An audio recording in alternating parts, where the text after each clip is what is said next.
Ravi de vous retrouver cette matinée. Nous sommes le 8 décembre 2023, il est 8h et nous allons vous accompagner comme d'habitude jusqu'à 9h30. Amel arrivée déjà parmi nous. Amel, bonjour. Bonjour. Quel plaisir de te retrouver. C'est partagé, merci.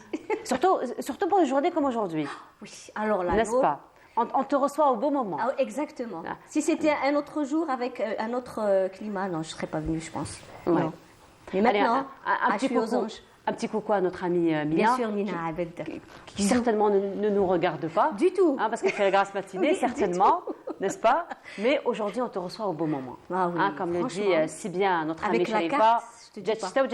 Exactement, c'est le terme. Franchement, en plus, et la neige aussi. Il y a Amel qui vient tout juste de me souffler qu'aujourd'hui, c'est la journée du climat. Ah bon? Ça coïncide bien. Ça coïncide bien, finalement. Très bien. Et puis, la carte aujourd'hui, on va la voir dans un petit moment. Elle est très variée, elle est très belle. Ça fait selon plaisir. Amel. Ça fait plaisir. On peut s'en poser. Rien que de la regarder, ça me réjouit, franchement. Elle a les larmes aux yeux, en plus. Je suis émue. Beaucoup d'émotions, finalement. Comme quoi, le climat, j'espère qu'il y en aura beaucoup comme ça. Souvent. Ah oui, oui. Souvent. J'espère. Inch'Allah. Alors, on va découvrir la carte qui a réveillé toutes les émotions finalement de Amel ce matin. Alors avant de découvrir cette carte, on va d'abord voir de quoi on va parler aujourd'hui. Alors comme chaque vendredi, ce sera Dr Fethi Benachno qui sera parmi nous.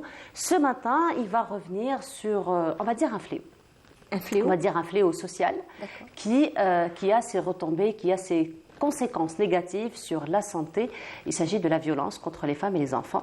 Donc la violence, qu'elle soit physique ou morale, donc elle a toujours ses retombées négatives malheureusement sur les victimes d'une manière générale. Donc Dr Fethi Benachno a décidé de nous en parler ce matin. Et cette semaine, nous avons eu un très très bel événement qui a regroupé plusieurs startups, plusieurs investisseurs. C'est quand même un événement d'envergure africaine. Il s'agit de African Startup.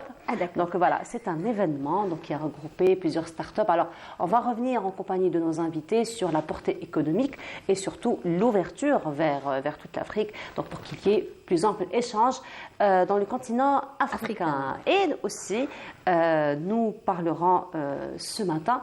Alors, Dr Fethi Benachno nous en parle tout le temps. Alors, il nous dit on doit faire de la sensibilisation, n'est-ce pas? Sur quoi? Sur la santé d'une manière générale. Oui. On doit sensibiliser. Surtout quand il y a un changement de saison comme ça. Quand il y a un changement de saison. Et les médias ont leur part de responsabilité. Exactement. Mais toujours, il faut garder les comment dirais-je? J'ai oublié le mot. Oh mince. Bon, on va y revenir. Ça va revenir. Tu vois, finalement, il n'y a pas que moi. Pas que toi, on devrait se faire consulter toutes les deux ensemble. Oui. Alors justement, on parle beaucoup donc de sensibilisation, de la responsabilité des médias donc par rapport à l'accompagnement donc de toutes ces campagnes de sensibilisation. Et l'université Alger 3 et particulièrement la faculté des sciences de l'information et de la communication s'est réunie cette semaine autour d'un colloque international justement pour parler de la veille médiatique sanitaire. Donc comment les médias doivent prévenir un petit peu toutes les maladies, les pandémies, les épidémies et surtout comment sensibiliser sans pour autant créer ce climat anxiogène. On l'a vu durant Covid, n'est-ce pas? Oui. On était vraiment anxieux. Voilà. C'était pas facile non plus. C'était pas facile, effectivement. Donc effectivement, les médias ont une grosse part de responsabilité. Effectivement. Et justement, nous allons revenir un petit peu sur les recommandations de ce colloque international qui est revenu sur la veille médiatique sanitaire. Et nous terminerons l'émission par de la peinture. Ça te dit, toi tu aimes beaucoup? Oui. N'est-ce pas? Oui, j'aime bien. Voilà, alors une artiste peintre sera parmi nous. Elle va partager sa passion avec nous. Voilà pour le programme de cette matinée. Merci beaucoup à Amel Almi qui l'a programmé pour nous. Mais sinon, on va découvrir cette magnifique carte d'aujourd'hui. Allons-y. J'ai trop tardé, franchement, j'ai trop tardé. Allez, envoyez le jingle. Allez. Oui, allons-y.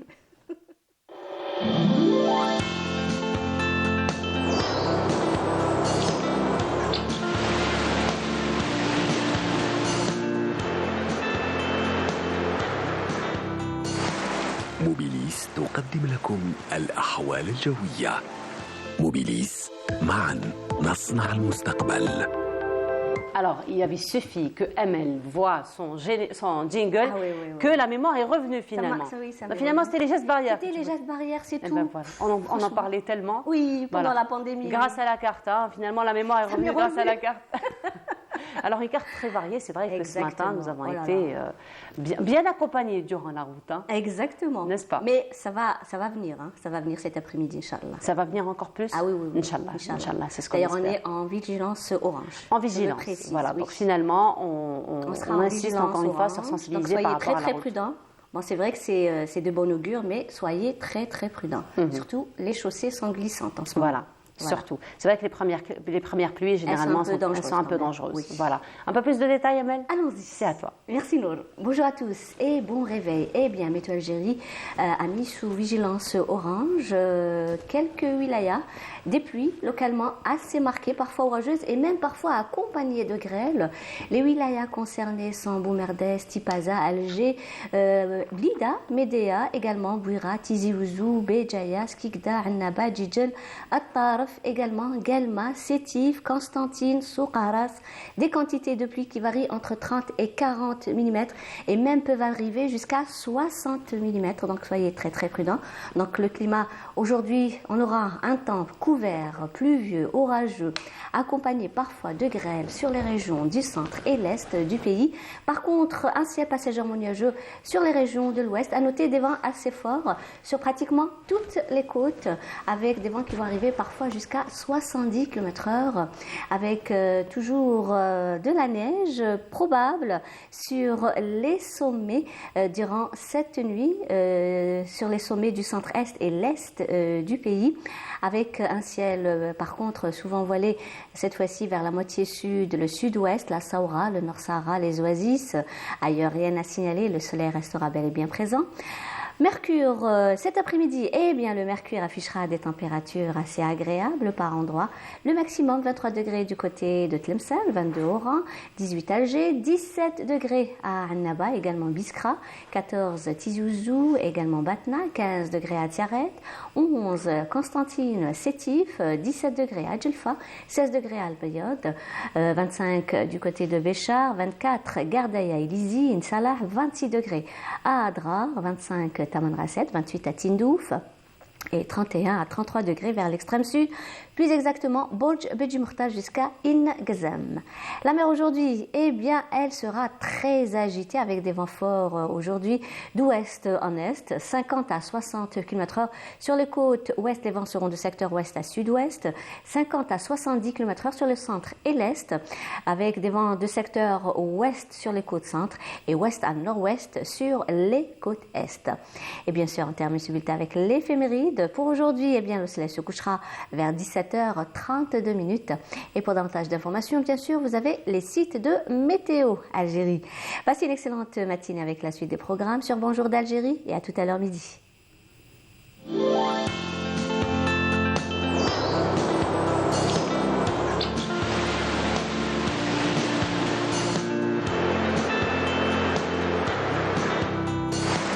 موبيليس قدمت لكم الأحوال الجوية.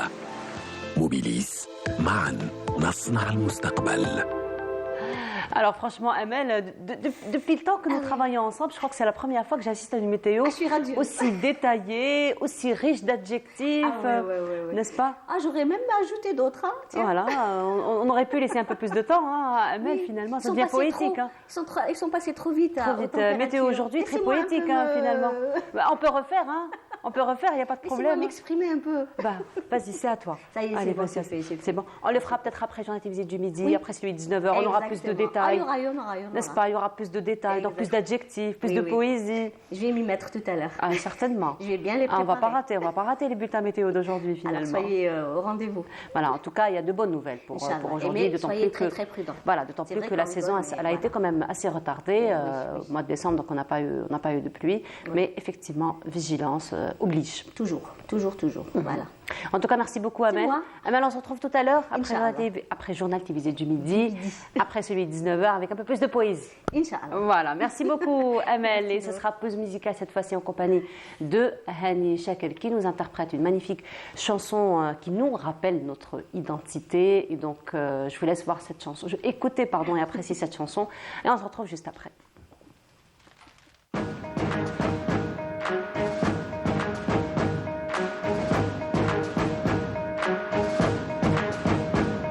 أنا أنا في الهوية عربي وفصيلة الدم أقصى، رام الله يافا عكا والقدس خليل وغزة، وفي حيفا ليا ذكرى وفي نابلس ألف قصة.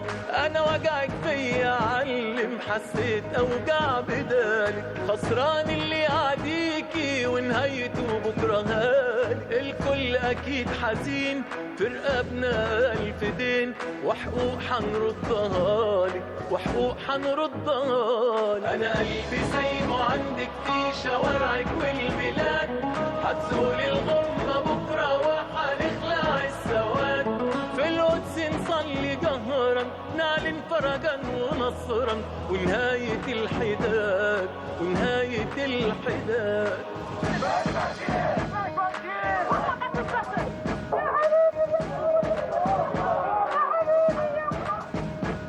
الفجر حيجي نور وحيمحي ظلام سنين، وتعودي تاني شابة وعد الحر دين. نزرع نحصد محبة وتعيشي في أعلى قبة، وباقية يا فلسطين وباقية يا فلسطين. أنا قلبي سايبه عندك في شوارعك والبلاد، هتزول الغمة بكرة وحنخلع السواد. في القدس نصلي جهرا نعلن فرجا ونصرا، ونهاية الحداد ونهاية الحداد. أنا قلبي سايبه عندك في شوارعك والبلاد، هتزول الغمة بكرة وحنخلع السواد. في القدس نصلي جهرا نعلن فرجا ونصرا، ونهاية الحداد ونهاية الحداد.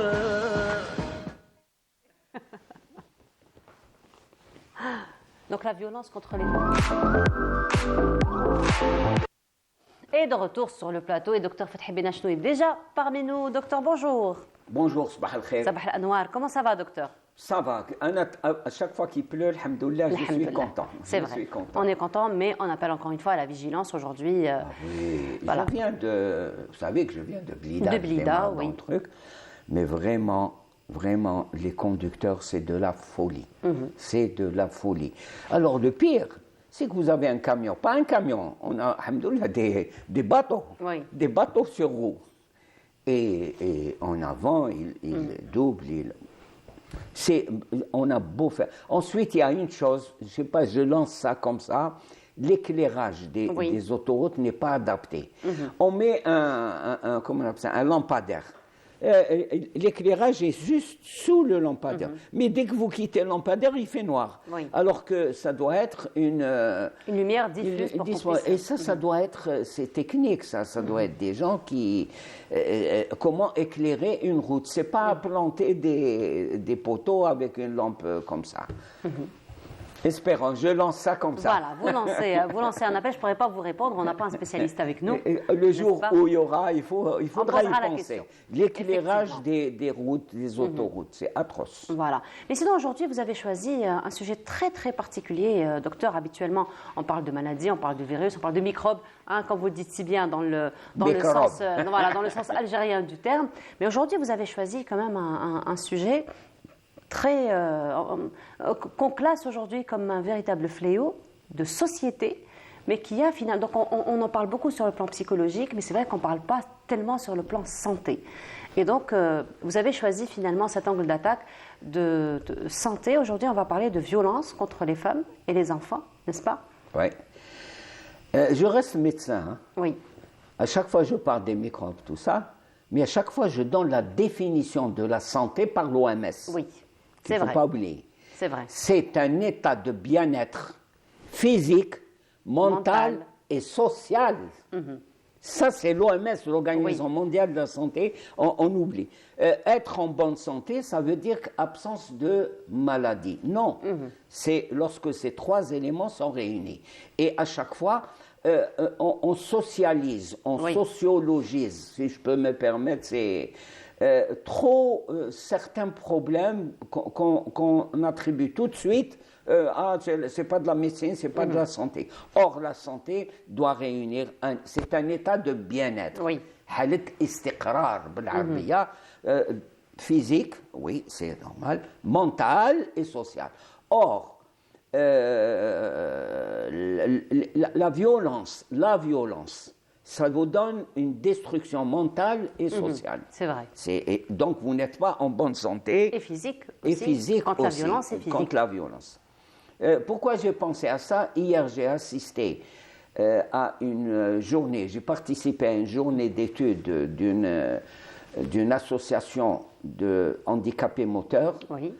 que je salue, Sabah al-Khair, et qui ont parlé, tenez-vous bien, ça c'est un aspect sincèrement que j'ai découvert, que je vivais mais qui ne m'intéressait pas beaucoup. C'est les violences mineures, minimes, les violences minimes que vit la femme handicapée dans son acceptation par la société courante. La société, c'est aller dans les magasins, c'est Oui. dans les C'est la écoles, route, c'est la route, les trottoirs. et c'est aussi les endroits de santé, Oui. les structures de santé. Et une femme handicapée, elle doit aller consulter, elle doit aller. Et là, c'est important, surtout les problèmes de gynécologie. D'ailleurs, il y a une spécialisation spécifique. La gynécologie, c'est spécifique aux femmes.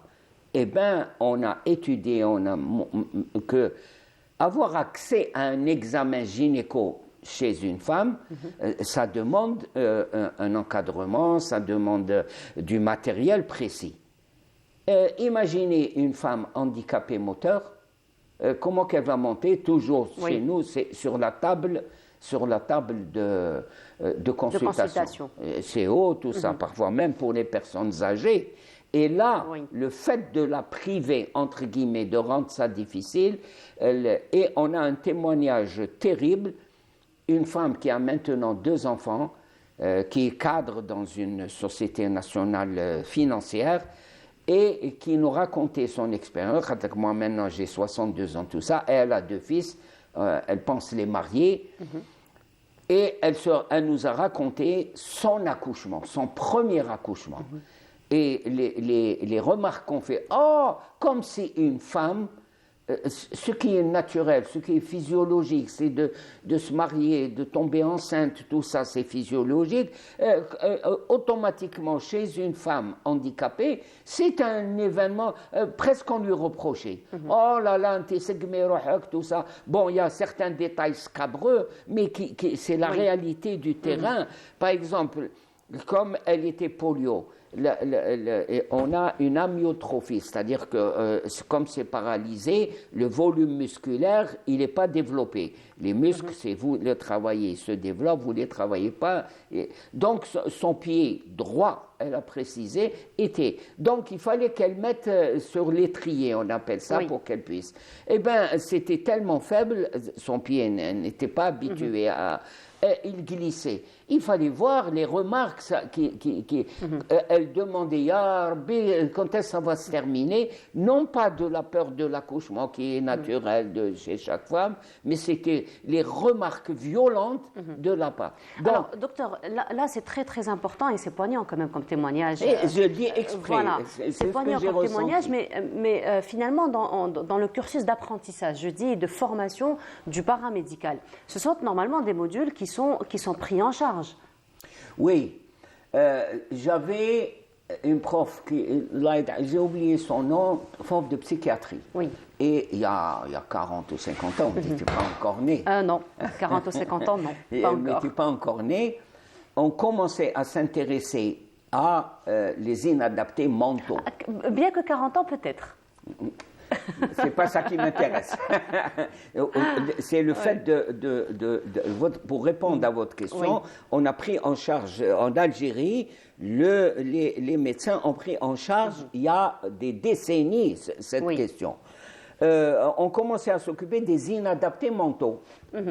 Très bien. Alors on avait eu les budgets, on avait eu tout ça, donc il fallait recruter des étudiants. Oui.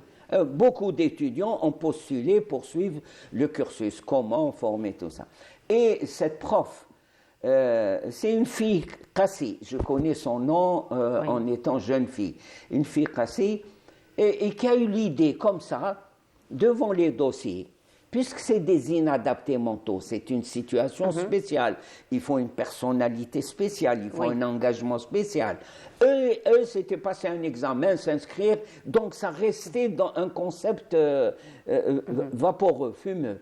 Elle a eu l'idée de dire, tiens, je vais convoquer ces candidats, ceux qui ont souscrit, et leur faire visiter, elle était dans un service de psychiatrie, et c'était un petit, je vais leur faire visiter un service d'inadaptés mentaux, enfants. Elle a fait la visite, tout ça, il n'y avait que 2 qui sont restés, les autres n'ont plus donné signe de vie. Donc la question de séparer le théorique, le conceptuel, je suis d'accord, c'est important, mais il y a le matériel, surtout maintenant, on pense qu'on peut tout résoudre derrière un écran de numérique ou je sais pas. Non, dans ces cas-là, la médecine, c'est de face to face. Oui. C'est un être humain qu'on va avoir. Moi, ce que je voulais dire, docteur, par ma question, c'est que le personnel médical ou paramédical doit être un personnel qui est sensibilisé à toutes ces différences. Devrait être donc sensibilisé à ce genre de différences, parce que quand on ne comprend pas la personne, quand on ne comprend pas le manque ou l'handicap ou une différence particulière, bien entendu, on ne pourra pas la prendre en charge. Et c'est ce qui va donc finalement créer tout ce climat anxiogène et générer toute cette violence. Et là, je reviens, j'ai parlé d'un état, et je reviens à la violence que subissent les femmes. Les hommes, je le dis à chaque fois, subissent des violences de la part de leurs femmes, mais c'est très minime. Le plus souvent, presque tous les services médicaux, chirurgicaux, d'urgence dans les hôpitaux à travers le territoire national reçoivent minimum 2 à 3 femmes violentées par leur conjoint. Et aussi net que ça. Le problème, c'est que quand j'ai mal, quand j'ai une dent cassée, quand j'ai un œil au beurre noir, ça dû à la violence que le conjoint fait subir. Et il faut savoir que cette femme, cette patiente qui est là, premièrement, elle a besoin de soins médicaux, c'est-à-dire un hématome ou tous ces éléments-là, mais il faut en même temps rechercher. C'est là où entre la formation. Quand vous avez une femme qui présente ces éléments-là, la première des choses, ce qu'elle va dire, et je salue, disons, la finesse des femmes, elle ne va pas dire tout de suite, elle va pleurer, elle va, ça c'est en silence, c'est intérieur. Et le médecin, l'infirmier, parfois la femme de ménage, il faut qu'elle sache que le signe qu'elle présente, le signe clinique, la blessure c'est elle qui doit véhiculer. Et pire, généralement, cette femme est accompagnée par son époux. J'ai eu le cas d'une femme qui était venue, la violence n'était pas physique, mais ça se répétait et elle en avait marre. Certainement qu'elle a fait toute une façon de protester. Elle était accompagnée d'un certificat, pour établir un certificat. Mais le pire dans tout ça, c'est qu'elle a été accompagnée par son mari. Je l'ai vécu par son mari. Son comportement, il était vraiment, il l'a collé, vraiment, il continuait à être violent. Moi, j'ai senti ça. Alhamdoulilah, j'ai dit, madame, on va vous examiner. Mais comme je suis algérien vivant en Algérie, l'homme, Zama chez nous, ma femme, c'est moi qui l'accompagne, il ne faut pas que ce soit un homme. Je crois qu'il y a un problème strictement féminin. Il voulait rentrer avec elle. Il y a un problème strictement féminin, je vais la montrer à un médecin, une collègue qui était juste à côté. Le même bureau à peu près séparé, laissons, et j'ai banalisé, je suis rentré, je suis sorti, laissons les femmes entre elles, tout ça, c'était. Même avec un médecin femme, il voulait rentrer, il voulait. Pourquoi rentrer et assister à la consultation, c'est-à-dire continuer sa violence. C'est ce qu'il faut comprendre, et je suis entièrement d'accord pour le fait qu'il faut une formation spécifique. On doit former et élargir la formation, par exemple dans ces éléments de violence contre les femmes et la manière de gérer ce problème. Il faut gérer ce problème et ça c'est important. Parfois, vous savez qu'une femme de ménage, je l'ai vécu, est plus compétente et plus apte à recevoir les confidences. Ce n'est pas des confidences, c'est une libération de la part de celle qui a été violentée et il faut savoir la recueillir. Et à ce moment-là, le signe clinique n'est que le révélateur. L'important, c'est la prise en charge et parfois, il faut commencer à prendre en charge la femme violentée parce qu'elle est dans un état psychologique désastreux. En plus de ça, il faut qu'elle se taise. Donc, il faut la prise en charge commence à l'intérieur des services d'urgence. Donc, adapter l'architecture. Et moi, je m'étonne, on dit, on a construit une polyclinique, c'est vrai, mais on parlait du béton, mais est-ce qu'elle est adaptée? Est-ce qu'on a demandé l'avis des médecins, l'avis des gens qui ont une expérience, les gens, pour que cette structure, qui sont parfois très belles au point de vue architecture, est-ce qu'elles sont fonctionnelles? Est-ce qu'elles sont utiles? Est-ce qu'elles permettent de dévoiler et de permettre un état de bien-être physique, mental et social? Voilà, déjà à l'intérieur déjà de la structure sanitaire. Et former les médecins. Nos médecins, arrêtons de nous lancer. C'est à la mode, c'est de la folie, c'est de la drogue actuellement. Il n'y a que les claviers et l'écran. Les gens sont branchés sur ça. Non, il y a, surtout en médecine, c'est un travail humain. L'intelligence artificielle, je suis pour, c'est le progrès. Ça reste des outils qui peuvent aider, accompagner, mais pas remplacer le travail humain. Pas remplacer. Et le plus important en médecine, c'est un élément humain. Pourquoi j'insiste sur la définition de l'OMS? Elle a presque 70 ans, cette définition, et elle est toujours valable. Elle est toujours d'actualité, effectivement. Toujours. Alors, docteur, on revient un petit peu à la prise en charge de la femme violentée d'une manière générale. Est-ce qu'on peut dire finalement que la prise en charge doit être pluridisciplinaire au niveau de l'hôpital?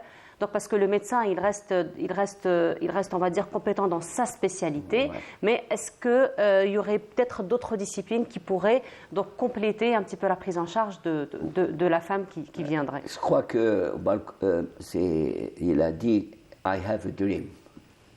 J'ai un rêve, je rêve. De doter ça, le médecin. C'est pas beaucoup c'est pas le médecin. À l'étranger, on parle beaucoup d'étrangers, de voitures étrangères, de trucs, d'équipes de football étrangères, leurs caractéristiques. Mais ce qu'il faut comprendre, que maintenant c'est des teams, c'est des équipes. Maintenant je parle anglais. C'est des équipes. En Algérie, on ne travaille pas, je parle de mon domaine, en médecine, et ce que on ne travaille pas en équipe.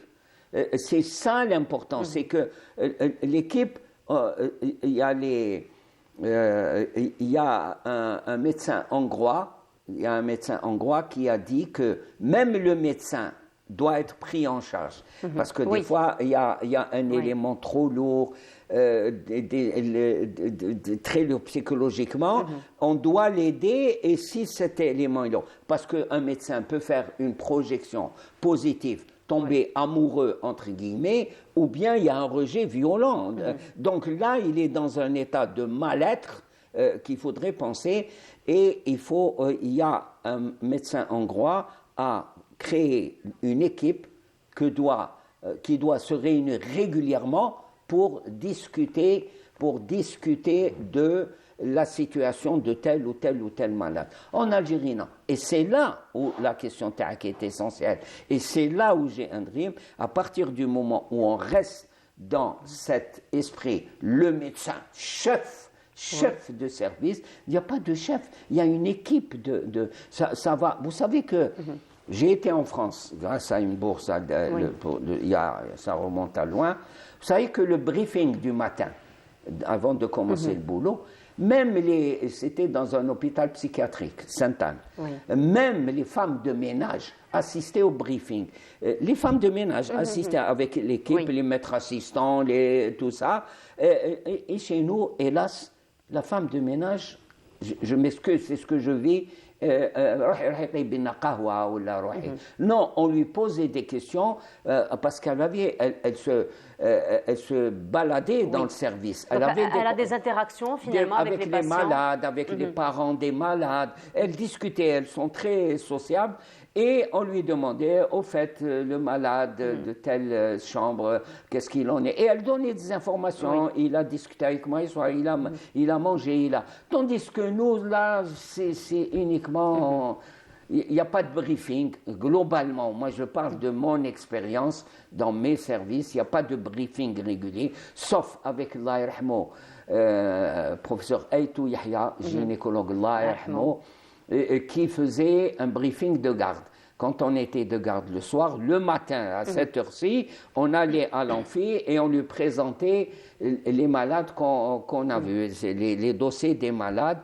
Il y avait aussi le professeur Grango, je vais pas, c'est tout ça, qui faisait... on était à Beni Messous, en pédiatrie. Et il venait, lui, le soir, au cours de la garde, il venait jeter un coup d'œil. Alors, entre nous, on disait, sa femme, elle lui fait confiance, il sort comme ça à 1h, 2h du matin. Oui, bon, la conscience professionnelle, encore une fois, qui revient. Voilà, et la formation, je trouve qu'on doit se détacher. Parce que c'est un attachement maladif, des réseaux sociaux, des Twitter et des je ne sais quoi, et se rapprocher beaucoup plus et insister sur le fait que la médecine est un travail humain, d'abord humain, et la violence fait partie de l'humain, mais il faut être présent et le médecin est là justement pour apporter des soins. Les soins, maintenant, il ne faut plus sortir. Ce n'est pas mettre de la bétadine. Mais les soins... C'est vraiment une prise en charge globale. Et globale. Donc, voilà, donc c'est ce qu'on disait. La violence, malheureusement, fait partie de l'humain, mais il faut juste agir pour surtout ne pas banaliser cette violence. On en parle beaucoup, donc violence contre les femmes, contre les enfants. On voit maintenant ce qui se passe en Palestine, une grosse pensée. D'ailleurs, à nos sœurs, à nos frères, les Palestiniens qui vivent une violence sans précédent. Ça, c'est des violences, ils disent que c'est pire qu'animal, c'est pire que sauvage. C'est un under, plus bas. Ce que font les sionistes israéliens à Gaza, ce n'est pas de la violence, c'est des êtres venus d'ailleurs. Il n'y a pas d'adjectif pour décrire ce qui se passe en ce moment. Effectivement. En tout cas, merci beaucoup, docteur, encore une fois, d'avoir sensibilisé à la question de la violence. On va quand même encore parler de la violence contre les enfants. Une conférence a été organisée cette semaine et justement on parlait de l'importance de la prise en charge de la violence, d'écouter surtout les enfants. Et bien une start-up est née justement dans ce sens qui s'appelle Allo Enfance pour répondre et prendre en charge la violence contre les enfants. C'est Saïda Mayouf qui s'est intéressée à ce sujet. Je vous laisse voir ce reportage et on se retrouve juste après. L'allure vertigineuse à laquelle arrive toute une profusion d'informations via les technologies nouvelles peut constituer un réel danger sur l'enfant, d'où l'urgence aujourd'hui d'assurer sa protection à travers un cadre réglementé. Et c'est dans cette optique qu'une nouvelle application Allo l'enfance vient de voir le jour. Allo Enfance est une application mise à la disposition des familles incluant des conseils aux parents ainsi qu'aux enfants et mettant en exergue les lois et toutes les réalisations de l'État pour la promotion de l'enfance afin de la préserver de toute atteinte à travers les nouvelles technologies. Cette nouvelle application, aboutissement d'un travail minutieux de 6 mois, a été conçue par des étudiants de l'École nationale supérieure d'informatique ESI. Un vibrant hommage leur a été rendu pour tant d'innovation et de créativité. Je suis l'un des membres qui ont travaillé sur l'application de l'ONPPE, l'organe national de la protection et de la promotion de l'enfance. Ils nous ont sollicité afin de travailler sur cette nouvelle application innovative qui va permettre à de jeunes citoyens à faire des signalements en utilisant des signalements à travers une photo ou bien à faire un enregistrement vidéo ou bien un enregistrement vocal. Une mobilisation de la société civile en vue du renforcement des droits de l'enfance à travers les technologies de l'information et de la communication s'avère aujourd'hui plus que jamais une nécessité absolue. Dans ce domaine-là, la technologie va tellement rapidement les lois n'arrivent pas à suivre. Donc c'est pour ça, bon, c'est vrai que l'Algérie a pris déjà des dispositions, des lois qui ont été votées, mais malheureusement les innovations continuelles font que ces lois doivent être revues, pas tous les 10 ans, mais tous les 2-3 ans, étant donné la vitesse avec laquelle les lois, les développements et les technologies sont découvertes et développées.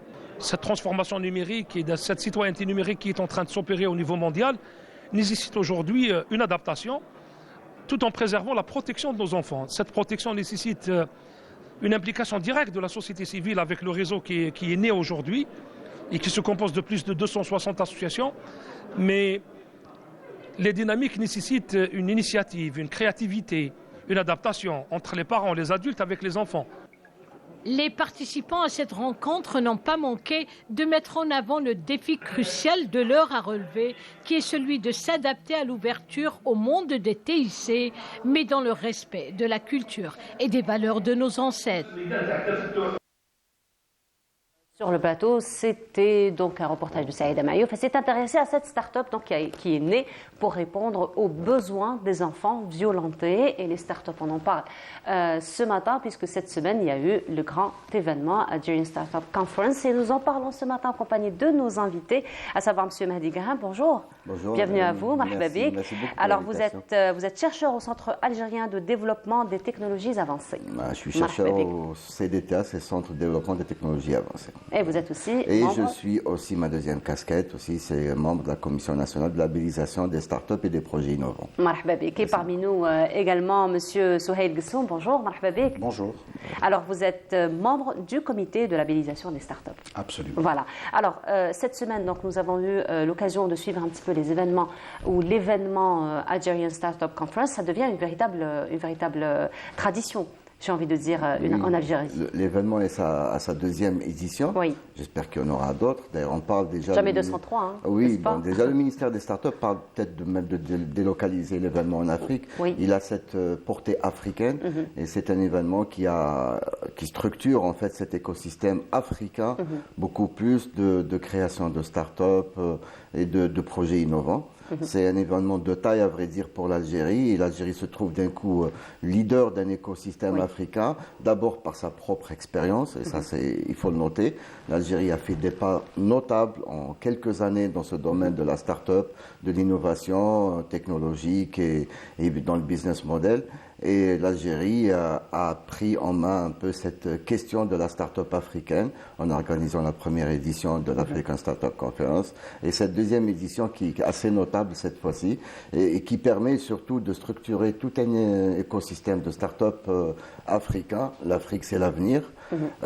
C'est un grand marché. C'est beaucoup de potentialités et en essayant de structurer comme ça, on essaie de faire que cette jeunesse africaine puisse regarder de l'avant et participer à une éclosion, on va dire, d'une Afrique plus moderne, plus technologique et plus innovante. Voilà, alors justement, Monsieur Gessoum, pendant longtemps, on s'est tourné un petit peu vers le nord. On a compris que finalement, beaucoup de potentialités sont dans le sud, et c'est comme ça donc est venu un petit peu ces initiatives de s'ouvrir à l'Afrique et donc d'aller dans cette zone libre-échange avec l'Afrique. Alors aujourd'hui, comparé à l'édition précédente, à celle de l'année dernière, quelle a été la portée de cette deuxième édition?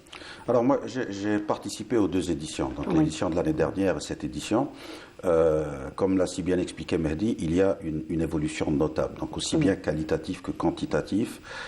Quantitatif en termes d'invités, qualitatif en termes de qualité des invités qui sont venus. Donc nous avions plus d'Africains, plus d'experts africains. Il y avait aussi des experts internationaux qui étaient là, et ça a ouvert vraiment des débats. Je dirais pas nord-sud, mais des débats très diversifiés qui ont eu, et les startups algériennes, les startups africaines étaient là aussi pour participer au débat, pour émettre leur avis, pour émettre leurs craintes, parfois même leur frustration par rapport à certains sujets, et c'était extrêmement utile.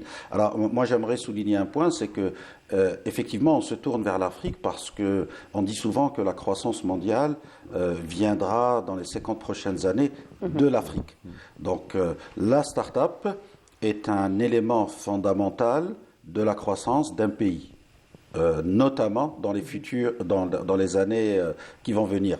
Alors, l'Algérie a un écosystème très jeune. Il ne faut pas oublier que nous avons commencé il y a à peine 3 ou 4 années. Et aujourd'hui, nous nous positionnons déjà comme étant dans le peloton de tête des 6 nés en tête du peloton des écosystèmes africains. Donc, cela nous permettra de fortifier un peu notre écosystème pour le positionner sur les marchés africains et dans quelques années arriver à dire, ben voilà, nos startups impactent la croissance de notre pays, mais aussi nos startups arrivent à exporter les services et produits innovants vers l'Afrique et à partir de l'Afrique vers le reste du monde aussi. Et c'est cela qui nous intéresse vraiment en organisant de tels événements. Alors justement, parlons de cet échange, je reprends de là où vous avez terminé, parlons de cet échange entre le continent africain. Il faut dire que les pays africains, il y a beaucoup de divergences, mais beaucoup de convergences aussi. Alors comment justement on voit à l'avenir un écosystème finalement africain? Parce qu'aujourd'hui on veut s'ouvrir et on veut exporter cet écosystème algérien et donc dupliquer, si j'ose dire, un petit peu cette expérience sur toute l'Afrique. Ouvrir l'expérience surtout sur toute l'Afrique, parce qu'il y a des écosystèmes locaux en Afrique, il y a des pays qui ont quand même fait des avancées notables. L'Algérie fait partie de ces pays-là. L'Afrique pourrait être en fait ce marché global pour des startups africaines qui leur permettrait d'évoluer là-dessus. C'est-à-dire que, alors comment l'écosystème est structuré en Afrique? Il y a des pays déjà qui sont très très bien structurés. L'Algérie fait partie de ces pays-là. Cette ouverture lors de l'African Startup Conference permettra surtout d'avoir une structuration globale africaine. C'est-à-dire qu'il y a eu déjà, je pense, Souhail était là lors de la clôture de l'événement. Il y a eu des décisions très très importantes aussi. Il y a la création des fonds africains pour le financement des startups et c'est très très important parce que une des premières problématiques, difficultés pour la startup africaine, c'est d'avoir des financements. Voilà. Il y a eu aussi en marge de l'événement, en plein dedans, il y a eu aussi une rencontre ministérielle africaine pour avoir une structuration institutionnelle et politique de cet écosystème. Et ça, c'est des avancées franchement très très notables et qui permettront en fait à cet écosystème algérien, à ces startups algériennes naissantes, de pouvoir évoluer dans un environnement africain plus riche, plus global, à vrai dire. Une start-up vraiment a besoin d'un marché, a besoin d'utilisateurs et a besoin de s'ouvrir un peu sur son continent d'abord avant de passer au monde, ce qu'il y a après. Voilà, alors justement, toutes ces idées ont été discutées, abordées, échangées lors de la conférence. Je vous propose de revenir sur l'une des journées de cette conférence à travers ce reportage et on se retrouve juste après. Accroître la visibilité des startups africaines et stimuler leur contribution au développement économique sont les principaux objectifs de la 2e édition de la conférence africaine des startups.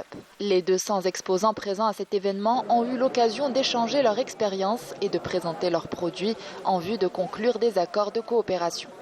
Ce forum-là et cette conférence-là est un grand aujourd'hui opportunité pour nous justement pour pouvoir échanger avec de jeunes talents algériens qui sont très ambitieux aussi. Alors actuellement en Tunisie, nous avons plus de 95 000 utilisateurs, 11 000 prestataires. Tout cela est réparti sur toute la Tunisie et nous avons aussi l'ambition, dans toute suite logique, de nous expandre en Algérie. Alors le marché algérien aujourd'hui, c'est un marché qui est très grand par rapport à la Tunisie. On est doté de l'espoir, donc puisqu'on est doté d'espoir, on espère toujours être, pourquoi pas, à l'auteur pour avoir des entreprises à l'échelle nationale et pourquoi pas à l'échelle internationale, c'est ça. La présence conjointe des opérateurs économiques locaux et étrangers a créé un cadre propice à l'établissement de partenariats fructueux. Ces acteurs, animés par une volonté commune de promouvoir la coopération économique, ont saisi cette opportunité pour discuter de collaborations potentielles, ouvrant la voie à des synergies qui peuvent bénéficier à la croissance économique tant locale qu'internationale. Il y a des projets qui sont très intéressants. Et là, je parle pour notre écosystème, donc les projets algériens, même si dans d'autres pays, ils sont très intéressants. On a les premiers ambassadeurs de notre écosystème tech qui nous représentent assez bien. Nous avons même des Algériens qui sont à l'international, qui sont dans des VCs, qui ont ramené leurs collègues et d'autres VCs pour créer cette dynamique. Donc on a un fort espoir de voir la signature et il y a de très très belles pépites et j'en suis sûr qu'on va voir des deals se faire cette année. Il y a beaucoup d'opérateurs économiques qui désirent investir en Afrique mais ne savent pas où ni comment. Mon rôle est de les accompagner et les conseiller. Nous avons beaucoup d'entrepreneurs qui ont des projets très intéressants qui méritent d'être mis en lumière. Il y a un programme qui s'appelle Catalytic Africa, qui est un programme qui va investir dans les startups. Donc le but de notre présence aujourd'hui en Algérie, c'est aussi d'explorer des voies d'implication ou d'implémentation des programmes comme Catalytic avec le gouvernement algérien.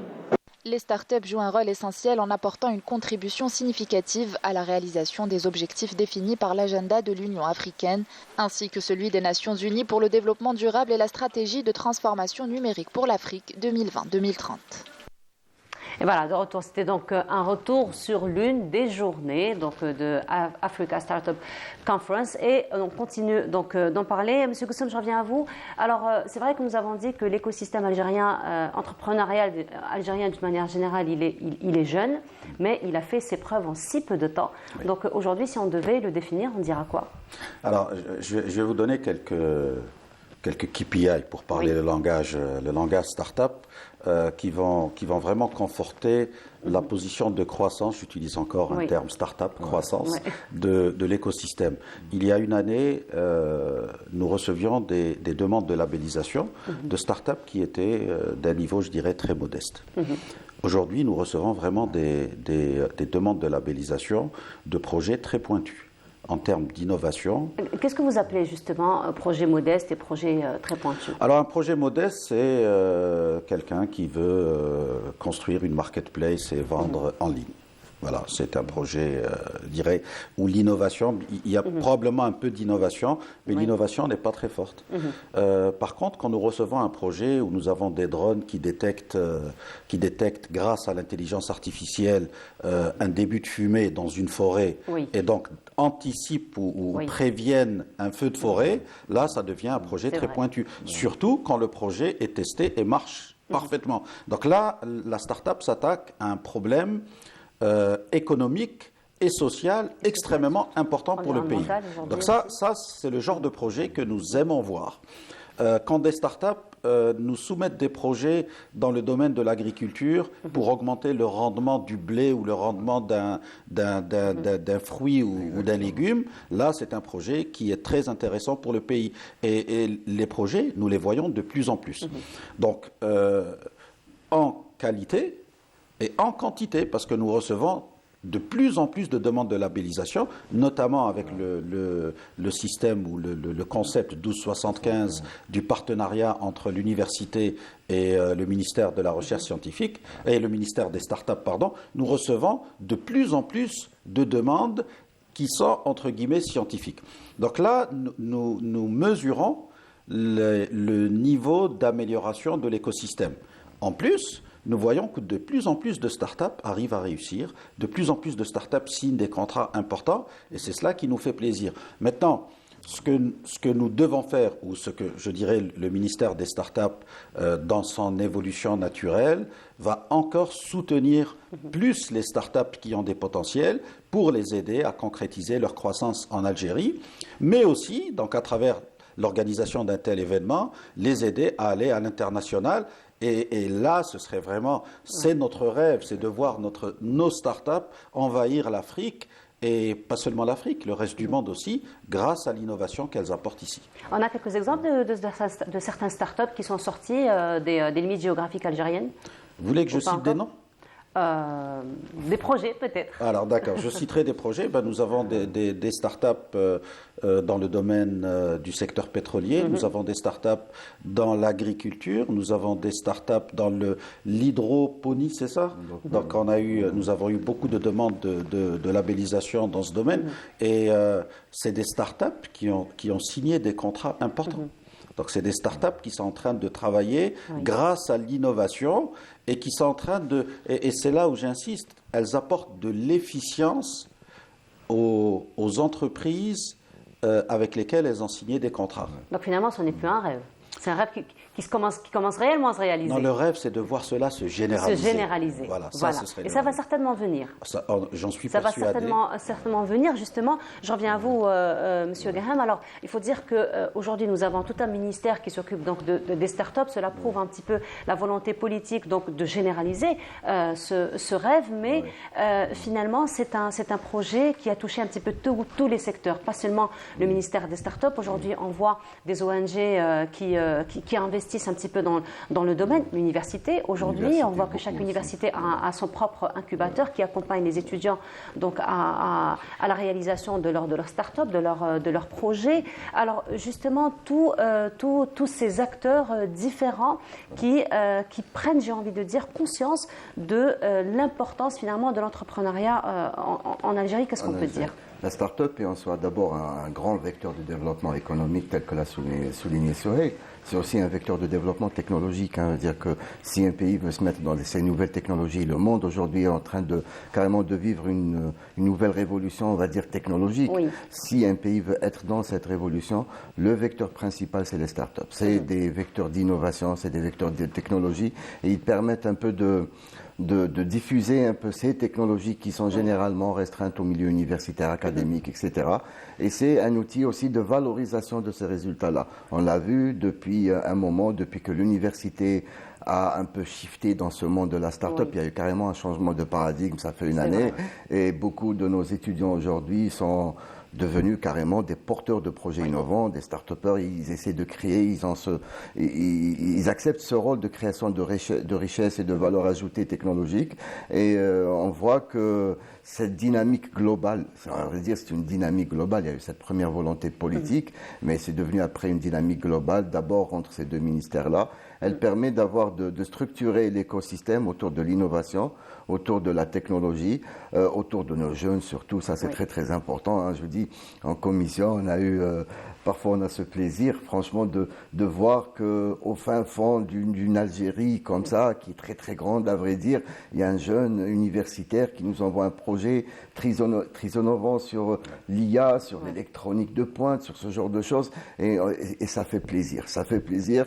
Ça va un peu redynamiser, en fait, le pays en termes technologiques, économique. L'université prend une part très très importante. Le système national de recherche et de développement technologique va par cette voie-là essayer de développer son impact sur l'économie algérienne. Et dans toute cette dynamique-là, je pense que le constat est fait, dire que l'avenir pour l'Algérie est dans cette initiative-là et il faut continuer dans le même effort, à vrai dire. Voilà. Alors, on parlait justement des universités. Nous allons aller du côté de l'université de Ouadsouf. Là, justement, où il y a eu des jeunes qui ont développé des projets très innovants, comme vous dites si bien. Je vous laisse voir ce reportage, on se retrouve juste après. Ahmed et Aïda sont des exemples de réussite qui ont fait leurs preuves au sein de l'incubateur de l'université d'El Oued. Aujourd'hui, ils ont réussi à concrétiser leurs projets sur le terrain grâce à l'accompagnement dont ils ont bénéficié. J'ai inventé des lunettes et une canne intelligente pour les non-voyants. Ces lunettes capturent des images et des obstacles et les convertissent en vibrations sonores.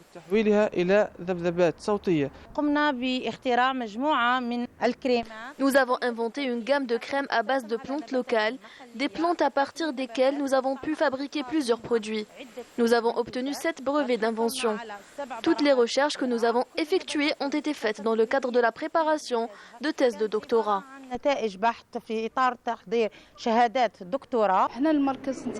Notre centre de recherche encadre des projets innovants ayant obtenu des brevets d'invention visant à apporter des solutions à des problèmes environnementaux. Ces projets seront transformés par la suite en start-up. L'incubateur de l'université d'El Oued fournit un espace pour l'échange d'idées, la promotion de l'esprit d'initiative chez les étudiants de toutes les spécialités. Il leur simplifie la création de leur start-up et les prépare à devenir des entrepreneurs. Nous accueillons les étudiants porteurs de projets innovants pour les former et les encadrer, puis les orientons vers l'incubateur ou, dans le cas de l'obtention d'un brevet d'invention, vers le centre d'appui à la technologie et l'innovation. Ensuite, nous leur fournissons du consulting via le bureau de liaison université-entreprise. Nous comptons à ce jour 165 brevets d'invention, en plus de la création de plusieurs start-up. Des incubateurs existent aujourd'hui dans les universités des 4 coins du pays. Un lieu d'accueil et d'assistance pour les porteurs de projets où un accompagnement individuel et personnalisé leur est fourni, notamment en termes de conseils juridiques et financiers et d'appui technologique nécessaires à la gestion autonome de leur future entreprise. Donc voilà, on peut constater finalement qu'aujourd'hui, l'accès à la technologie, à l'intelligence artificielle n'a plus de barrières géographiques comme on le voyait il y a quelques années en arrière, où les villes de l'intérieur du pays n'avaient pas finalement accès ni à la connexion, ni à Internet, ni aux moyens technologiques. Aujourd'hui, ce sont des barrières qui ont été complètement effacées, cassées. Finalement, qu'est-ce qui a fait que les choses ont changé finalement à 180 degrés, hein? Et donc, on voit toute cette belle émergence finalement de tous ces projets. Il y a plusieurs éléments qui se conjuguent. Il y a d'abord la bande passante qui... nous avions une sorte d'Internet il y a quelques années. Aujourd'hui, nous avons un Internet beaucoup plus présent, une bande passante beaucoup plus forte.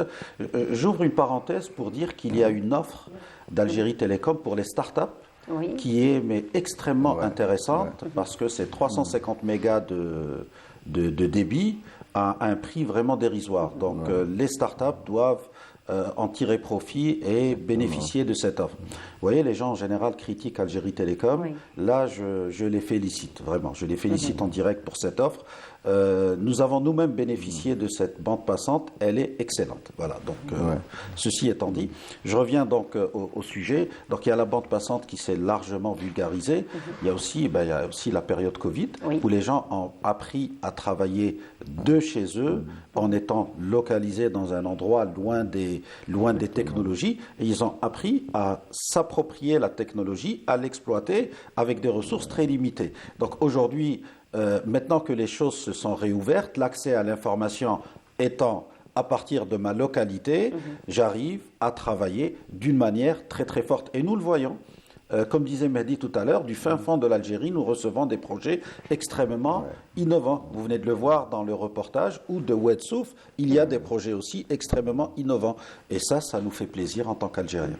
Voilà, alors justement, on parle aujourd'hui beaucoup d'universités, surtout que chaque université aujourd'hui a son propre incubateur. Donc encore une fois, une autre initiative finalement à encourager les étudiants à porter des projets, d'autant plus qu'aujourd'hui, depuis une année, l'étudiant, il peut présenter son projet comme projet de fin d'études. Et donc finalement, ça a complètement, on va dire, bouleversé positivement, bien entendu, l'aspect pédagogique finalement des études. Exactement. Et on a été carrément agréablement surpris de l'acceptation en fait de cette initiative par les étudiants.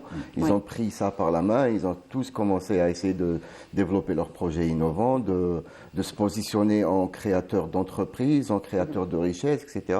et de vecteurs de développement technologique aussi, parce qu'il faut noter que beaucoup des projets qu'on croise au sein de la commission, c'est des projets portés par des étudiants, mais il y a des équipes, des laboratoires derrière. C'est-à-dire que ça fait plaisir de voir que cette start-up est devenue aussi un vecteur de valorisation, en fait, de diffusion de la connaissance universitaire dans la société. Et à vrai dire, il y a quelques années, ça bloquait par rapport à ça. Je veux dire, cette relation industrie-recherche, etc., ou recherche-société, était toujours difficile à mettre en place. Et cette dynamique de la start-up va permettre aussi de travailler sur ce point-là. Surtout que nous avons vécu pendant longtemps, finalement, cette rupture ou ce gap, ou on va dire, une véritable rupture entre l'université et le monde professionnel. Alors, c'est un vécu mondial, à vrai dire. C'est toujours très difficile de faire travailler l'académique avec l'industrie. Il peut avoir son impact indirect, on va dire, et là, il l'a toujours. Mais en impact direct sur l'industrie, c'est toujours difficile à faire ça. Aujourd'hui, avec les incubateurs universitaires, ça va être quelque chose de plus probant. C'est-à-dire, ça rentre en même temps dans ce cadre de structuration de l'écosystème national. Dans toutes les universités du pays, on va avoir des incubateurs où les jeunes pourront développer leur idée, pourront apprendre autre chose que ce qu'on leur apprend généralement concernant leurs études, leur technicité. Ils seront dans le développement de business model, ils seront dans la vente de leur idée, dans la présentation de leur idée. Et c'est un gain. On annonce beaucoup de start-up du milieu universitaire. À vrai dire, on est conscient que peut-être il y aura un taux d'échec assez conséquent, et c'est tout à fait normal pour un écosystème start-up. Mais bon, ces jeunes-là ont appris à communiquer, ils ont appris à développer leurs idées, ils se sont positionnés en entrepreneurs, ils sont devenus un peu plus dynamiques en termes de création de valeur.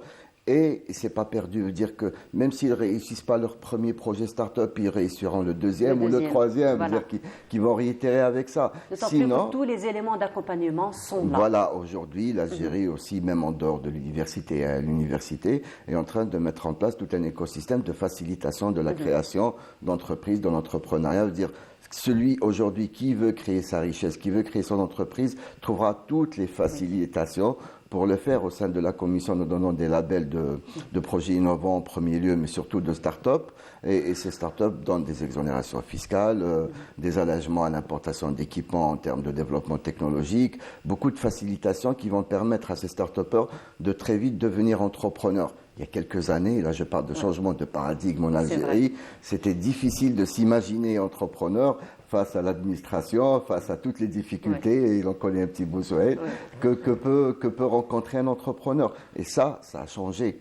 Et l'avenir de l'Algérie va un peu dépendre de ça, que toute notre richesse humaine devienne une richesse économique et technologique. C'est ce que vous appelez, M. Goussoum, la croissance, finalement. C'est ce que j'appelle la croissance. Je vais jouer un peu les troubles faits parce qu'en termes de 1275, ce qui est en train d'arriver, c'est un peu ce qui est arrivé avec les startups, l'écosystème start-up au début. Donc nous recevons énormément de projets qui souvent ne sont pas encore matures.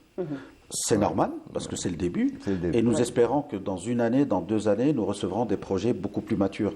Alors ce qui manque aujourd'hui pour que les projets deviennent plus matures, c'est qu'il y ait plus d'encadrement au sein de l'université. Il faudrait que l'incubateur de l'université soit plus performant, et donc soit mieux encadré par, par l'écosystème start-up, parce qu'un incubateur université qui a des membres spécialisés toujours dans l'académique, n'est pas forcément spécialisé dans un écosystème ou un concept start-up qui est parfois très différent de la recherche scientifique pure ou de la recherche académique. Donc nous avons besoin vraiment de les encadrer, de travailler avec eux pour que eux puissent encadrer mieux les startups et qu'il y ait un meilleur profit tiré des startups qui vont arriver de l'université. Nous l'avons vu parfois des projets PFE, tout simplement, parce que c'est un projet PFE, donc ils pensent qu'il peut obtenir le label startup. Non, ce n'est pas le cas du tout. Il faut qu'il y ait de l'innovation, il faut qu'il y ait quelque chose de différent pour qu'il puisse être labellisé. Et de la valeur business. De la valeur business. Merci beaucoup. Et après qu'il soit labellisé, il faut surtout qu'il puisse être encadré pour aller vers le monde du business. Alors on va revenir très rapidement, parce que nous arrivons à la fin de notre débat, on va revenir très rapidement sur les recommandations finalement de cette édition, les principales recommandations de cette édition. Alors moi j'en retiendrai une qui à mes yeux est la plus importante, c'est constituer des fonds d'investissement régionaux africains qui puissent encadrer les startups africaines. J'espère que ces fonds d'investissement seront en quelque sorte garantis par des fonds institutionnels publics ou par la Banque africaine de développement, par exemple, c'est ce que j'avais suggéré dans l'un des panels, pour que ces fonds d'investissement puissent être moins frileux et qui puissent réellement financer l'expansion des startups et surtout, et c'est un point très important, créer des synergies entre les startups africaines pour qu'elles puissent collaborer, créer des partenariats et travailler ensemble sur des marchés. Lorsqu'une startup tunisienne vient en Algérie, il serait bon qu'elle puisse collaborer avec une startup algérienne sur le marché algérien et vice-versa. Monsieur Graham, il y a d'autres recommandations qui vont dans le même sens aussi. Le visa startup qui a aussi été évoqué. Il y a la Fédération africaine aussi des business angels qui s'est mis en place, et c'est aussi un moyen, une infrastructure de financement des startups, et je répète, c'est toujours le plus difficile pour une startup, et ça va se faire au niveau africain, et toutes ces recommandations rentrent bien sûr dans ce contexte de structuration de cet écosystème africain qui permettra aux startups africaines et surtout aussi à nos startups d'évoluer dans un environnement économiquement plus viable. Voilà, épanoui surtout. En tout cas, merci d'avoir été parmi nous ce matin. Je rappelle, Monsieur Mehdi Graham, vous êtes chercheur au Centre algérien de développement des technologies avancées, et aussi Monsieur Souheil Goussoum, vous êtes membre du comité de labellisation des startups. En tout cas, merci beaucoup d'avoir été parmi nous ce matin. On continue, on va rester toujours dans le domaine ou dans l'ambiance de Algerian Startup Conference. Je vous laisse voir la dernière journée, la clôture de cet événement dans ce reportage, et on se retrouve juste après. Les travaux du Congrès africain des startups qui a vu la participation de 34 pays ont pris fin avec l'adoption de la déclaration d'Alger pour le développement des startups. Les participants se sont félicités de l'intérêt porté par les hautes autorités du pays aux jeunes porteurs d'idées et de projets innovants. C'est avec grand plaisir de revenir en Algérie à cette occasion qui mobilise toutes les entreprises innovantes africaines sur un territoire. On parle d'innovation, on parle aussi de croissance, de résilience, de développement. Je suis ici pour vous présenter notre solution qui est un filtre industriel à charbon actif. Donc ce charbon est issu par la valorisation des déchets organiques, qu'ils soient d'origine animale comme végétale, obtenu par carbonisation puis aussi par vaporisation. Renforcer la coopération interafricaine a été au centre des discussions. Une coopération qui devrait permettre plus d'intégration interafricaine en matière de levée des fonds et de renforcement de l'écosystème des startups au sein du continent. Des projets qui sont très intéressants. Et là, je parle pour notre écosystème, donc les projets algériens, même si dans d'autres pays, ils sont très intéressants. On a les premiers ambassadeurs de notre écosystème tech qui nous représentent assez bien. Nous avons même des Algériens qui sont à l'international, qui sont dans des VCs, qui ont ramené leurs collègues et d'autres VCs pour créer cette dynamique. Donc on a un fort espoir de voir la signature. Et il y a de très très belles pépites. Dans le but de notre présence aujourd'hui en Algérie, c'est aussi d'explorer des voies d'implication ou d'implémentation des programmes comme Catalytic avec le gouvernement algérien. Les participants ont également salué la dynamique de l'Algérie et l'intérêt porté par les hautes autorités du pays aux jeunes porteurs d'idées et de projets innovants et aux start-upers, estimant qu'il s'agit d'un modèle à suivre par tous les pays africains dans le domaine des start-up. Et voilà, nous arrivons à la dernière station de cette matinée. Je vous le disais, ce matin, l'Université Alger 3, Faculté des sciences de l'information et de la communication, s'est intéressée, et c'était pour la première fois un sujet très d'actualité et très très important. Il s'agit de la veille médiatique sanitaire. Nous en parlons avec l'une des organisatrices de ce colloque international, à savoir Dr Amel Bedaline. Bonjour. Bonjour. Bienvenue à vous. Merci. Alors, on vous a reçu il y a quelques jours de cela, justement pour annoncer l'événement. L'événement a eu lieu avec beaucoup de succès. Effectivement. Alors nous allons revenir tout de suite à cet événement, mais sinon nous avons une autre invitée, cette fois-ci qui va nous apporter des couleurs au plateau, n'est-ce pas? Bonjour à vous. Alors il s'agit de Kahina Bouzid. Kahina, bonjour. Bonjour. Marhaba bik, artiste peintre. Tout à fait. N'est-ce pas? Beaucoup de couleurs. Très jeune artiste peintre. Avec beaucoup de couleurs. Tout à fait. Oui. D'ailleurs, j'ai vu quelques tableaux qui défilaient comme ça dans le studio. C'est ce qui caractérise un petit peu mes œuvres. Voilà, alors on va en parler dans un petit moment. Docteur Bedaline, je reviens à vous. Alors, c'est la première édition finalement du colloque international de la veille médiatique sanitaire. On n'en parle jamais. Et ça a été la première édition. Il y a eu une journée qui a été faite il y a une quinzaine de jours de cela. C'est ce qui a donné finalement naissance à ce colloque international, n'est-ce pas? Effectivement. En fait, on a traité ce sujet il y a exactement 15 jours de cela dans un colloque national, justement pour récolter les informations sur cette initiative qui est l'organisation de ce colloque international sur la veille communicationnelle donc sanitaire. Le colloque international a eu lieu le 5 et 6 décembre. Nous avons reçu différentes communications de différents pays.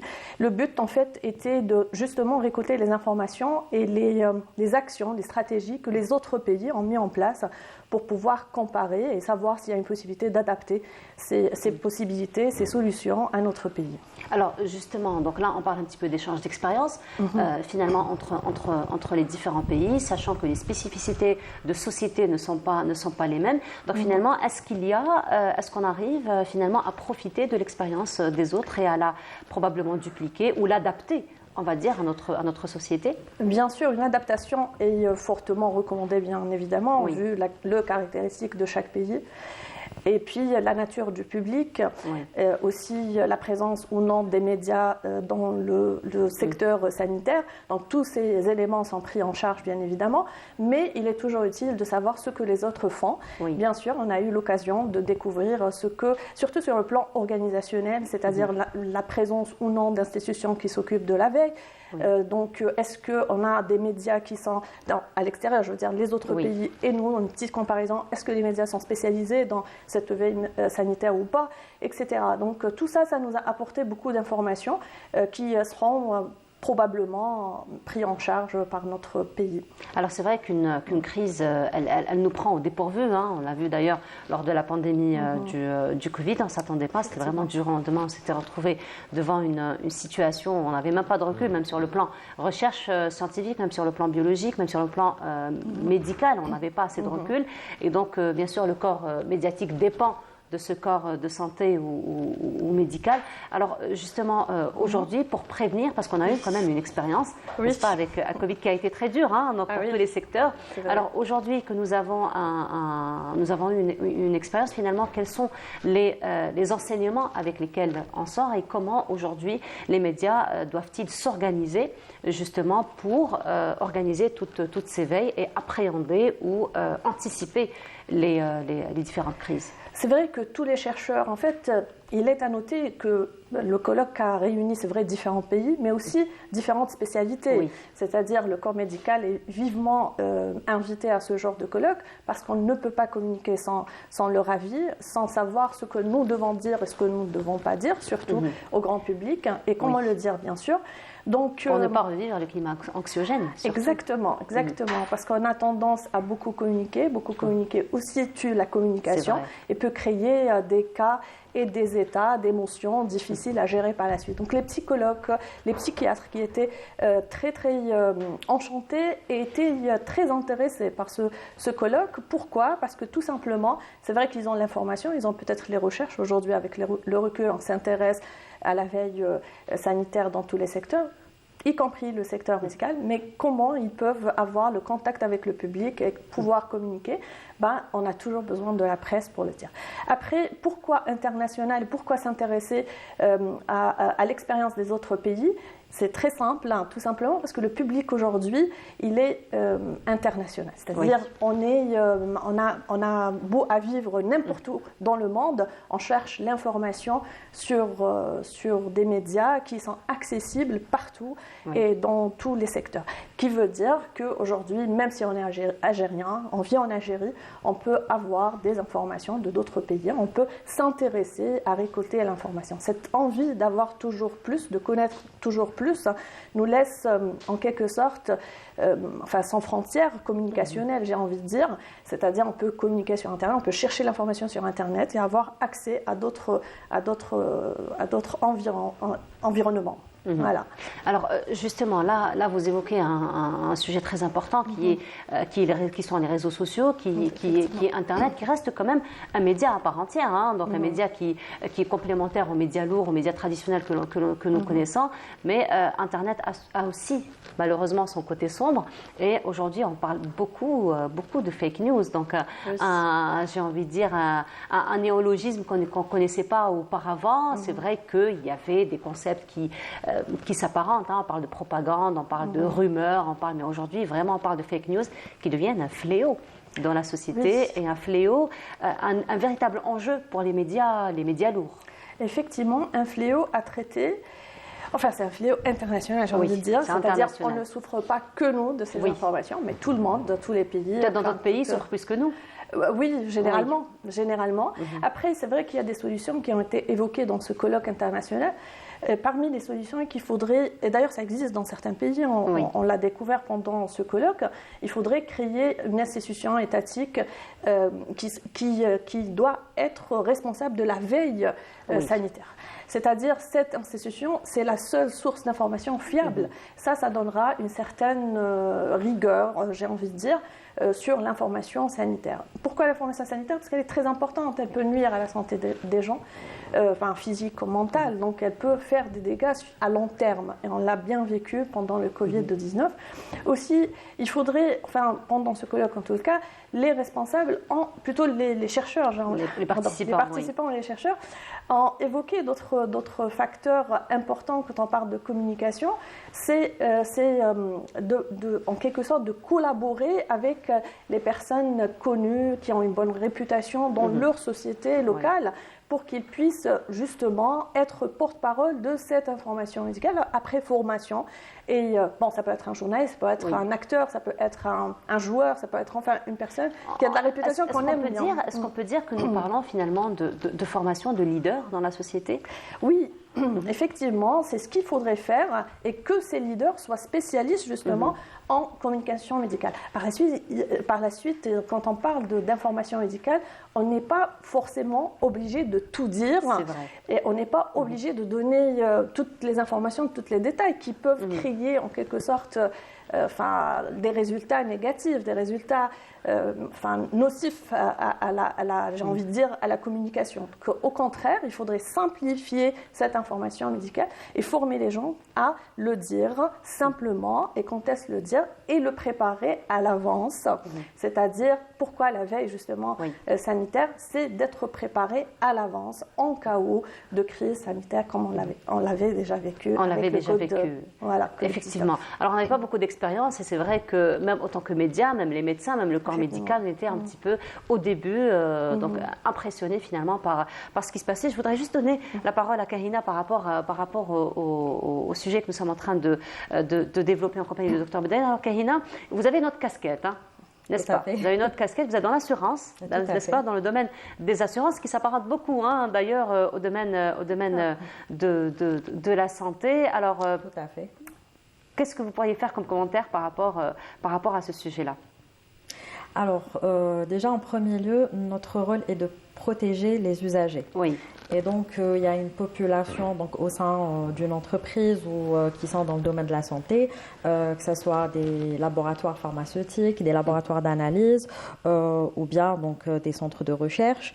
Et ces gens-là, en fait, à travers l'assurance, nous allons améliorer leur vie et améliorer un petit peu ou hausser leur niveau de vie à travers une mutuelle par exemple, parce qu'aujourd'hui aller se soigner donc chez le privé coûte très cher.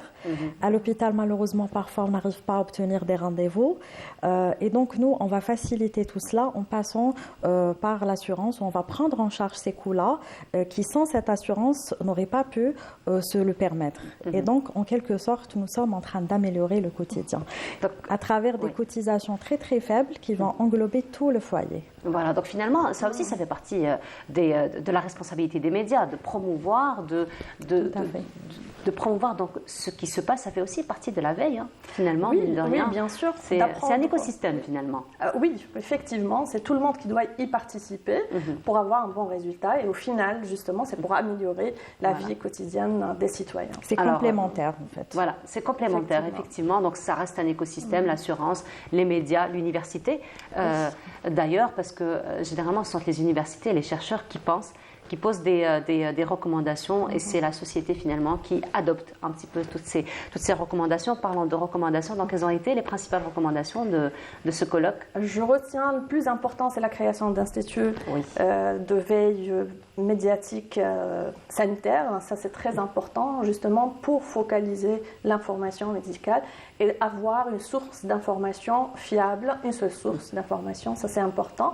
Par la suite, c'est de mettre une stratégie nationale pour pouvoir communiquer la même information dans tous nos médias. Ça, c'est important pendant la crise, ne pas être ne pas laisser en fait le grand public chercher l'information un petit peu partout, mais plutôt le canaliser vers une information fiable et nationale. Ça, c'est très important parce que ça revient de la sécurité nationale. Voilà, c'est très important ce que vous dites parce que finalement, ce vide d'information, ce vide informationnel, ce vide communicationnel qui encourage finalement à la spéculation, qui encourage aux fake news, qui encourage donc à tout ce climat anxiogène finalement. Ça c'est vrai. Par la suite, il y avait des recommandations inattendues, j'ai envie de dire. Par exemple, l'utilisation ou en quelque sorte d'y aller vers l'occupation du public, c'est-à-dire par l'art, par la musique, d'utiliser en fait cette vie sociale pour apaiser le moral en fait de la population pendant les crises. Et donc, en fait, il y avait beaucoup de recommandations dans ce sens. Bien sûr, sur le niveau universitaire, à notre niveau, j'ai envie de dire, bien sûr, il y a des recherches et des thèmes qui ont été choisis pour être entamés dans les 3 ans à venir, Inch'Allah. Inch'Allah. Alors, je vais reprendre de l'apaisement de la personne. Kahina, l'apaisement de la personne passe aussi par l'art. Tout à fait. N'est-ce pas? Alors, c'est vrai que durant le Covid, je ne sais pas si vous avez rencontré des amis, de la famille, durant le Covid, beaucoup de personnes ont découvert en elles-mêmes cette âme d'artiste, hein, parce que c'était un moyen finalement d'apaisement, un moyen d'échapper à la réalité actuelle. C'était votre cas, non? Alors non, c'était pas le cas. Par contre, comment ça s'est déclenché chez vous? En fait, ça s'est déclenché autour de mes enfants. Donc, vous avez dit tout à l'heure qu'il faut occuper un petit peu la population. C'est exactement ce que je souhaite faire avec mes enfants, éviter les écrans. Oui. Et donc, on a commencé à dessiner et à faire des ateliers. Donc, d'argile, de peinture, à travers plusieurs supports, notamment le verre, la céramique. Ensuite est venue la toile. Oui. Et là, j'ai découvert que j'ai aimé ça. Et en plus de cela, c'est devenu une thérapie pour moi. Oui. Quand je suis stressée, je peins ou je dessine. Et ça procure des énergies très positives et par la suite, on se sent très bien. Et les enfants aussi, j'ai constaté qu'ils améliorent leur concentration. Surtout le petit. Quand il reste comme ça pendant une heure, il a 6 ans. Et le plus âgé a 10 ans également. Et j'ai remarqué sur les deux qu'ils ont amélioré leur concentration et aussi leur créativité. Parce qu'en général, le grand est très peu créatif. Oui. Et à travers justement ce qu'il est en train de faire, aujourd'hui, il fait du manga. La grande tendance. Et les BD, il reprend des BD. Et il s'imagine des histoires qu'il reprend sur papier. Et voilà. Donc, voilà. Et pour le moins qu'on puisse dire, Karina, c'est que vous voyez la vie en rose. Hein. Tout à fait. N'est-ce pas? N'est-ce pas? Alors, le cadre je ne sais pas où est-ce qu'il est, que vous avez fait rentrer tout à l'heure. Ah ben voilà, il est derrière moi. Voilà. Il est derrière moi, donc vraiment la Casbah en rose, on n'aurait pas imaginé cela, hein, finalement, la Casbah en rose. On nous a toujours appris Alger la blanche. Et Karina nous fait découvrir Alger la rose, n'est-ce pas? Alors c'est un choix de couleurs très particulier. Donc il y a finalement un message particulier qu'on veut faire passer par le choix des couleurs, le choix des thématiques. Tout à fait. Déjà en premier lieu, je ne me suis jamais imaginé peindre ou dessiner la Casbah ou la baie d'Alger ou reprendre en tout cas le patrimoine algérien. Pour moi, on a déjà vu, revu et tous les artistes l'ont déjà fait. Donc je me suis dit quelle valeur ajoutée je pourrais avoir. Et donc je préfère faire autre chose, imaginer autre chose. Et finalement, je me suis dit, écoute Karina, ce serait pas mal de reprendre la Casbah, mais avec ton style, à ta sauce, avec tes couleurs. Et en général, c'est le rose qui revient dans toutes mes toiles, dans tous mes travaux. Et pour moi, le rose, c'est une couleur très forte.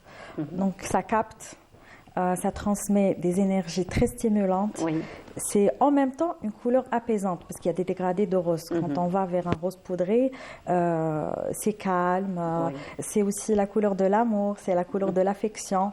Et donc le message est là. Donc j'ai voulu imaginer une Casbah romantique, une Casbah féminine, comme moi je l'ai imaginée en fait, et non pas la reprendre telle qu'a été reprise par tous les anciens artistes. Voilà, donc nous sommes en train de l'avoir en plein écran, donc c'est vraiment les différents dégradés de rose que vous avez utilisés, donc effectivement les différents messages qu'on peut découvrir, finalement on ne reste pas insensible, hein, on ne reste pas indifférent à une Casbah en rose. Cela dit, d'autres couleurs aussi que vous utilisez dans d'autres toiles. Sinon, quels sont les sujets que vous aimez peindre, que vous aimez mettre en valeur sur vos toiles? En général, je suis dans l'art naïf, donc j'adore le naïf. Une inspiration particulière, Baya, Picasso, Bara. Ahmed Bara, j'adore les œuvres d'Ahmed Bara. Justement, il apporte toujours de la chaleur dans ses toiles à travers l'orange. Il aime bien valoriser la femme. Je suis une femme, donc je me reconnais dans ses toiles. Il reprend beaucoup la femme berbère de manière générale et assez souvent la femme kabyle. Je suis kabyle. Je me reconnais dans ses toiles.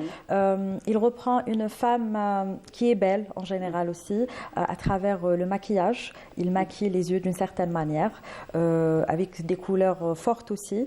Et vous êtes belle aussi. Merci. C'est la vérité. Donc Bara c'est une inspiration. Et la première toile que j'avais faite, c'était une reprise Bara.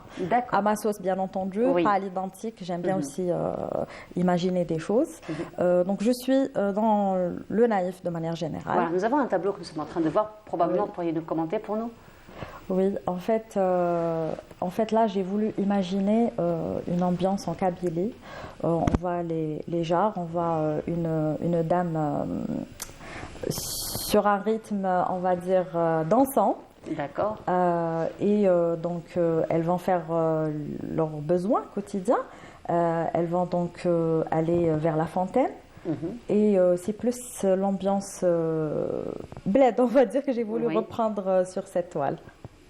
Voilà, donc c'est vrai que ce sont des images qui reviennent jusqu'à présent. Donc c'est un quotidien, c'est un vécu donc, de ces femmes-là que vous avez déjà vécu finalement ce genre de séquence, de scène, de vie. Oui, on part assez souvent donc, les week-ends, quand il y a des fêtes, on y va aussi. Et donc j'adore cette ambiance. J'aurais aimé en fait vivre à la campagne. Il y a moins de stress, les paysages sont magnifiques et l'ambiance est très spéciale. Ah oui, on est très d'accord. Et l'ambiance est spéciale. L'ambiance et aussi la naïveté des gens aussi m'interpelle énormément. Voilà, et donc c'est ce que vous véhiculez d'ailleurs à travers vos toiles. Vous avez participé à des événements particuliers, des expositions collectives, des expositions individuelles? Oui, en fait, ma première exposition date d'il y a environ 4 mois. Donc, j'ai exposé au sein d'un centre d'art, qui est le Kounouz au niveau de Cheraga. Et ensuite, dernièrement, au City Center. Donc, j'ai eu une petite cabane que j'ai décorée avec mes toiles. Et j'ai repris plusieurs styles. Il y avait un style floral, il y avait le style kabyle, que j'adore. Et puis, il y avait 2 ou 3 toiles dans l'abstrait, parce que parfois, j'aime bien mélanger les couleurs et voir ce que ça pourrait donner, quelle forme je pourrais avoir. Donc vous êtes vraiment dans la découverte de vous-même. Hein. Donc il n'y a pas un objectif particulier. Vous dites je vais faire ça pour avoir tel résultat. Exactement. Mais on est vraiment à l'air de soi. On est en train vraiment de suivre son instinct là où il va nous emmener. Effectivement. N'est-ce pas? Vous l'avez bien résumé. Alors il y a un tableau qui vient de passer. Apparemment c'est fait avec des crayons de couleur. C'est des pastels. Ah d'accord, c'est des pastels. D'accord, donc finalement vous investissez plusieurs méthodes de travail, donc pas seulement une seule méthode, n'est-ce pas? Effectivement, donc en premier lieu aussi je suis autodidacte, donc je découvre, je suis une personne très curieuse au quotidien. Je n'aime pas trop la théorie, j'aime la pratique, donc j'aime découvrir, j'aime tout ce qui est manuel, j'adore utiliser les mains qui est un facteur humain et qui nous différencie en fait de la machine. Et donc je vais sur YouTube, je regarde un petit peu ce qui se fait et je me dis allez tiens Karina, essaye ça. Ou parfois quand j'assiste à des expositions et je vois un travail, j'essaye de comprendre comment il a été fait, via quelle technique, quel matériel, et je me dis j'aimerais bien tester ça. Et c'est comme ça que les idées viennent. Et jusque-là, j'ai commencé par de la peinture acrylique. Ensuite, j'ai essayé la peinture à l'huile que j'ai vraiment appréciée. Et ensuite, je me suis dit, pourquoi pas les pastels? J'ai essayé les pastels gras et les pastels secs. Et voilà, je suis à la découverte. À la découverte, mais finalement, une préférence pour une technique particulière? Oui, la peinture à l'huile, c'est ce que j'apprécie le plus. J'aime bien le rendu, en fait, qui est très authentique. Le rendu, et puis ça nous donne le temps, finalement, de peindre. Hein, donc, n'est-ce pas? Ça sèche pas très vite. Et donc, si on a envie de s'arrêter un moment, de revenir 2-3 jours plus tard. Effectivement. Aussi, quand il y a des petites erreurs sur la toile, on peut corriger par la rapidement. Suite. Voilà, changer la couleur si on estime que ça ne va pas avec le décor, que c'est pas équilibré, on refait. Donc, la peinture à l'huile, c'est la peinture que j'apprécie. Alors, vous nous avez parlé un petit peu de l'ambiance avec les enfants. Ça peint toujours avec les enfants ou vous avez quand même besoin d'un petit moment d'intimité? Oui, en général, c'est le soir. Quand les enfants dorment, je me prends 2 heures en soirée et je peins. Et je déstresse toute la journée. Donc, évacuation du stress journalier. Exactement. Voilà. Mais sinon, les ateliers avec les enfants, ça se fait périodiquement. Oui, en général, c'est le week-end. Alors, en tout cas, on vous félicite pour tout ce que vous faites. On vous souhaite beaucoup de réussite, beaucoup de belles choses, beaucoup d'autres expositions, Inch'Allah, à l'avenir. Oui. J'espère pour le mois de janvier, Inch'Allah. Et on verra toujours la vie en rose à travers vous? Certainement, oui. Certainement. En tout cas, la voir autrement. Oui, on est d'accord. Finalement, une grosse bouffée de positivité qu'on a aujourd'hui. Oui, n'est-ce merci, pas? merci. En tout cas, ça revient assez souvent, en tout cas. En tout cas, merci beaucoup d'avoir été parmi nous ce matin. Ça a été un plaisir de vous compter parmi nous. Donc, je rappelle Kahina Bouzid, vous êtes artiste peintre. Merci beaucoup, encore une fois. Merci à vous pour l'invitation et merci de m'avoir permis de partager ma passion avec tout le monde. À tout moment. Docteur Amel Bedri, merci beaucoup d'avoir été parmi nous ce matin. Un prochain événement, probablement? Inch'Allah. Inch'Allah. Voilà, il y a un événement international aussi qui se prépare. On n'a pas encore la date. Ça va être à partir de mars, avril, mai. Déjà, donc on rappelle que ce sont des événements qui sont organisés par le laboratoire. Effectivement. Donc c'est le laboratoire. Communication et voilà. santé. Donc c'est le laboratoire communication, santé qui est affilié à l'université Alger 3. Voilà, en tout cas merci beaucoup encore une fois d'avoir été parmi nous ce matin et beaucoup de courage pour tout ce qui va, venir. Merci. Voilà, donc nous arrivons à la fin de notre émission. Merci beaucoup de nous avoir suivis. Je vous souhaite une très agréable journée à tous. Vigilance, n'oubliez pas par rapport au bulletin météo aujourd'hui. Je vous retrouve avec grand plaisir dès demain à partir de 8h. Au revoir.